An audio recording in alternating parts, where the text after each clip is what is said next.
Something strange is happening on my YouTube feed. Since I got back into reading daily over a year ago, I've been getting more and more videos about books on my recommended page. However, that's not the strange part because we all know big tech is always listening. What was strange was that 8 times out of 10, a book-related video was from a woman's channel. If I do happen to stumble across a male channel talking about books, it's almost always the same few self-help ones. The Subtle Art of Not Giving a Fuck, 48 Laws of Power, Atomic Habits, or Meditations by Marcus Aurelius. When you look at the statistics, you realize this isn't all too strange. In 2023, it was found that women made up roughly 80% of fiction sales in the US, UK, and Canada. Men, on average, also read much less. In a 2013 survey, 51% of women read more than 30 books a year compared with 34% of men. In 2015, it was 55% and 28%, and in 2018, it was 60% and 20%. What happened to men reading for pleasure, or at all? What are the cultural and biological factors that led to this decline? And what will be the consequences if this trend continues? Let's answer those questions in this video.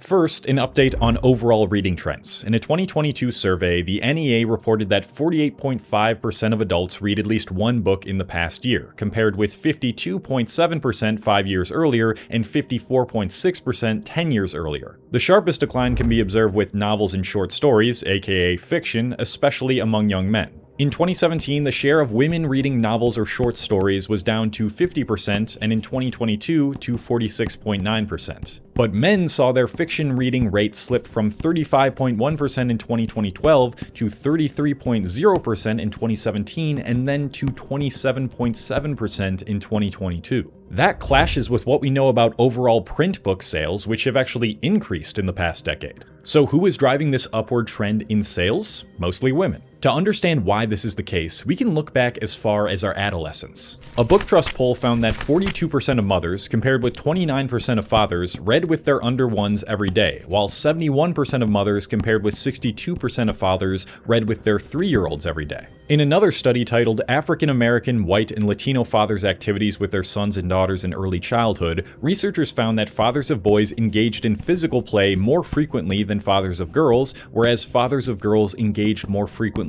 in literary activities. From the time we are born, men adopt common gender roles and therefore have little to no male reading role models. Now, this is where you can make a nature versus nurture argument. Do fathers feel more biologically inclined to prepare their sons for the physicality of the world, or is it because that's what our culture has taught them to do? Honestly, I think it's a little bit of both. I think men tend to naturally gravitate towards and fixate on things related to the physical rather than the emotional, which pushes many men to overdevelop that area of their life and underdevelop the more intuitive, empathetic, emotional side. However, this is 100% not an excuse to allow this trend to persist. There is so much lacking culturally in regards to how men treat other men and how they perceive other men who are more in touch with their emotional literary side. We are told that allowing ourselves to be vulnerable, letting our emotions express themselves, and being moved by words on a page is childish or gay. As a result, our interests develop in different ways, and I think this subtly influences us to find books, especially fiction, less enjoyable than they are to women, which is backed up by the data.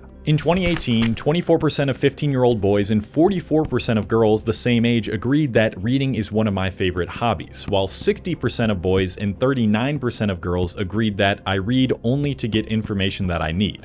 That same study found that more than 40% of girls at age 15 reported reading at least 30 minutes a day, compared to only about a quarter of boys who did the same. This is very telling of the general sentiment that I hear from a lot of younger guys regarding books, which is that unless they are directly contributing to the enhancement of one's utility, they are a waste of time. In a New York Times article titled "Why Did the Novel Reading Man Disappear?", a college literature professor said he had trouble getting many of the young men in his courses interested in the material because they did not see the benefit of novels. They're more interested in the instrumental, he said. Now, why this is the case goes incredibly deep. There's so many different aspects to this, and I've talked about masculinity a lot on this channel, so I'm going to do my best to explain how it relates to reading books here. It is not entirely unjustified for young men to feel this way. Due to the system we live in, we are taught at a young age that we are worth nothing unless we have accomplished some sort of tangible success in our lives. And how our culture defines tangible success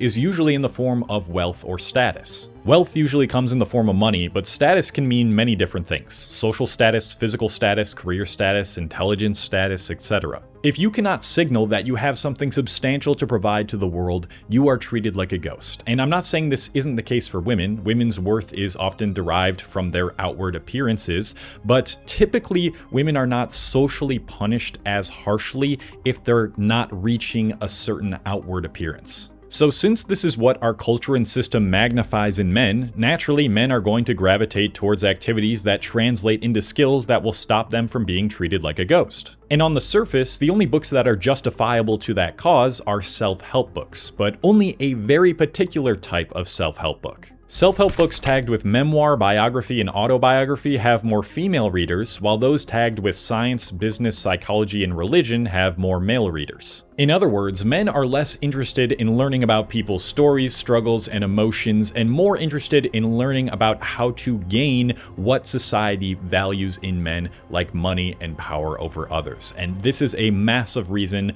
why I decided to write my first novel, which, as of the day I'm publishing this video, has finally been released. I have for so long wanted to create a piece of work that would allow people, men specifically, to see the value in reading fiction in order to enhance their understanding of the world, and I believe my debut novel, Echoes Across Infinity, does just that. Echoes Across Infinity is about a 21-year-old named Elliot who lives in a post-pandemic world, aka our modern world, and due to a freak accident, ends up losing his mother. Through the trauma he endures, he begins to have uncontrollable visions of a foreign world, which he soon finds out is a parallel reality. Throughout the book, Elliot struggles with understanding his place in the world and how to grapple with his emotions, and using the parallel reality, learns how to transform his beliefs to create an identity he is genuinely proud of. This book is a blend of sci-fi, self-improvement, philosophy, and psychology. It is a culmination of over 500 days of work, and I have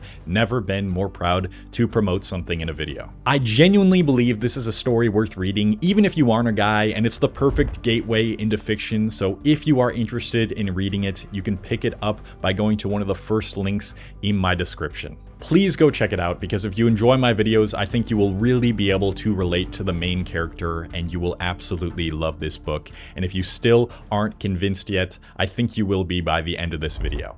What's only exacerbated this trend of men putting their attention solely on things that result in utility is, of course, our economic situation as well. Capitalism breeds hustle culture. Hustle culture teaches the idea that you can be the most handsome, successful, popular dude if you just work every waking hour. And if you work every waking hour, you know what you don't have time for? Reading for pleasure. It better be a book about creating a Roth IRA, explaining the psychology of money, winning friends and influencing people, or being a manipulative dictator. And I'm not even saying that self-help books are inherently bad, but they don't leave the same type of impact that fiction books do. A type of impact that is severely lacking in the modern world, which I will discuss more deeply when I go over the consequences towards the end of this video. Additionally, I think this helps us understand something that may or may not be shocking to you. Men are way more reluctant to read female authors than women are reluctant to read male authors. Newly analyzed data drawn from Nielsen Book Data's consumer research shows that for the top 20 best-selling female writers of fiction and nonfiction purchased in the UK in 2023, fewer than 20% of purchases were made by men, with the majority of these focused on the classics as opposed to works by contemporary writers. In comparison, 44% of the top 20 best-selling male writers of fiction and nonfiction were bought by women.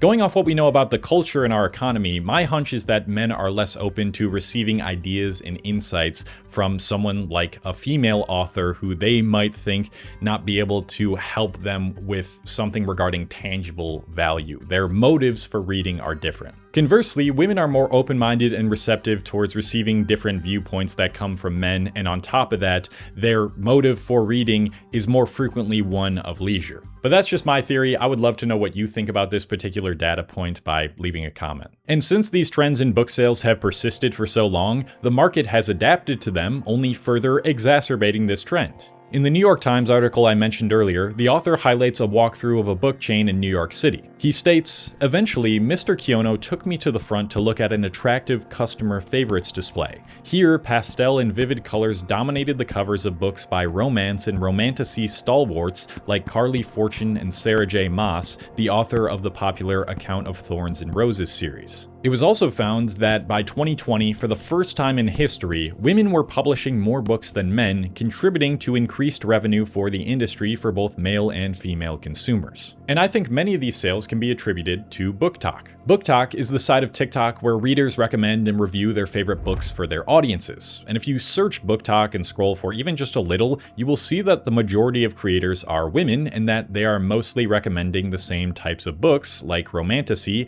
that are being displayed front and center in bookstores. So because of recent developments in reading, online and physical retailers start pushing more female-dominated book genres to the forefront of their stores, thereby attracting more women than men, thereby disincentivizing men to actually browse books and choose something other than a self-help book mentioned by a guru online. This is not a bad thing, of course. When you're a business and you see that the majority of your customers are women, of course you're going to adjust your store or your marketing to appeal to the majority of your customers. And it's great that both men and women are publishing around the same amount of books now, which allows for better representation. But if this were to continue, I think men will find it increasingly hard to justify picking up a fiction book, or really any book for that matter. So what are the consequences of this? Well, we're already starting to see some of them, and they don't look too good. One global study found that 4th grade girls had higher average reading achievement levels in almost all of the 50 countries surveyed than boys in the same grade, a trend that has held since 2001. According to the OECD, data looking at 15-year-olds across developed countries, girls outperform boys in reading in every single OECD nation surveyed. And what happens when those guys grow up? They lag heavily behind in the very things they want to achieve by avoiding fiction. Studies show that people who read books not only live longer than people who don't read books, but also have a longevity advantage compared to those who read newspapers or magazines, even after adjusting for covariates such as age, education level, wealth, and health. The Barbara Bush Foundation found that high literacy rates are associated with a stronger economy, healthier families, safer communities, increased civic engagement, and therefore more opportunities to break multi-generational cycles of poverty. Multiple studies also show that reading fiction books specifically increases empathy and understanding of others more than reading nonfiction. So ironically, the very thing more men today are neglecting is the very thing that would indirectly translate to the tangible status and wealth they desire. And not only that, but reading fiction is perhaps the greatest defense mechanism against social media brain rot, which has overtaken almost all of our free time in place of genuinely healthy forms of escapism. So men, this is my message to you. You might think that reading is a waste of time, especially reading fiction, but you need the opportunity to place yourself in the mind of another in order to truly start understanding yourself. As men, we rarely have the chance to feel comfortable enough to open up to people, especially our guy friends, and that's a huge problem. But when you read fiction, you temporarily inhabit the minds of the characters. You gain a deeper understanding of how their emotions work, why they react the way they do, and how that hurts or contributes to their lives. And when you do that, what you are really doing is gaining a deeper understanding of yourself. You learn how to put your emotions into words. You learn how to handle conflict better. You become more open-minded to other people's beliefs and points of view, and therefore, you are far more equipped to handle the real world when you return to it. Humans are wired to learn through stories, not self-help facts without any emotional stakes tied to them. I genuinely think there might not be a better way to solve this issue of men being reluctant to empathize, understand women, show their emotions, process them, and become more well-rounded men than getting men into reading fiction again. So instead of using your downtime to numb your brain with mindless stimulation, dive into a classic. Read a fun fantasy story that transports you to a different world. Sit with what you've read and try to translate it to your own experiences. Help it put words to things and ideas you previously had no way to articulate. Because the more that you do that, the more peaceful and fulfilling life becomes. And the more peaceful and fulfilling that life becomes, the more you start to get all of those things that you thought you wanted, that you might soon come to realize you didn't actually want, as a byproduct. Whether you're an avid sci-fi reader or you want to get into the incredible genres within fiction, I highly recommend you check out my debut novel, Echoes Across Infinity. I know I said it already, but I'm just so proud of what I created. I really put my all into this, and I'm just so excited for you guys to get your hands on this book and let me know what you think. If it sucks, tell me, write a review. If it rocks, tell me, also write a review, please. Either way, if you do end up purchasing it, it really means the world to me because I put everything looking into this, and I do genuinely think it's a story worth reading that will lead to a better understanding of yourself and your life. This is usually where I recommend another one of my videos, but I'd rather you log off right now and read a book, read something, get into a story, get some healthy escapism going, enjoy the outside, just enjoy the summer. And yeah, thank you so much for watching till the end. And I hope that you enjoy my story.